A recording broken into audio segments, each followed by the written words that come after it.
Lewis Hamilton and George Russell sweating 𝗟𝗲𝘂𝘴𝗲 rule change ahead of possible vote.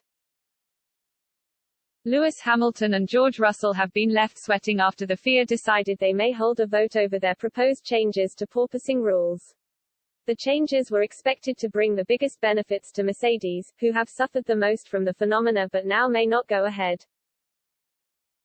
Mercedes have been particularly badly affected by new technical regulations brought in for this season that has seen a return of ground effect. This has also coincided with some teams, particularly the Silver Arrows, struggling from porpoising, where the car suffers from high velocity bouncing at high speeds, which causes a loss of downforce and hence a loss of performance. To combat the issue, the FIA had originally suggested that teams must raise the floor edges of their cars by at least 25 mm for next season. Manufacturers will also have to raise the underfloor diffuser and will be subject to more stringent lateral floor deflection tests. The planned regulations changes have split the paddock, with Ferrari and Red Bull accusing Mercedes of only pursuing the alterations as they have been unable to solve their own porpoising problems. The Brackley-based team have argued that it is in the interests of driver safety, but the dissenting voices have said this issue can already be solved by raising the car's ride height. However, this would come with a dramatic loss in performance, with each team looking to run as close to the track as possible. However, the changes could now be under threat, which would come as a huge blow to Hamilton and Russell.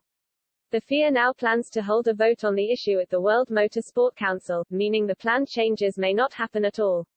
Regardless of the vote, the FIA can still act at its own discretion and go ahead with proposed rule changes. However, the most likely outcome is the teams will come to some kind of compromise instead. This is the belief of both Christian Horner and Mattia Binotto. The Ferrari chief said they had suggested an alternative of 10 mm rather than the 25 suggested by the FIA and hope this could be agreed upon between the teams. Red Bull boss Horner has previously spoken of his frustration about the changes as Formula One teams operate under a strict budget cap for this season and next, arguing it was too late to make wholesale changes. "It's a very late point in the year to be doing this," he explained. "I think the president's doing the right thing, he's collating all the information, and hopefully a sensible solution can be found because it's too late in the day for fundamental regulation changes, which something like that would be." He later admitted that the most likely outcome would be a compromise, something that looks increasingly more possible if a vote needs to be held. "In the end, I think we will make a compromise choice, as it almost always happens in situations like this," the 48-year-old concluded.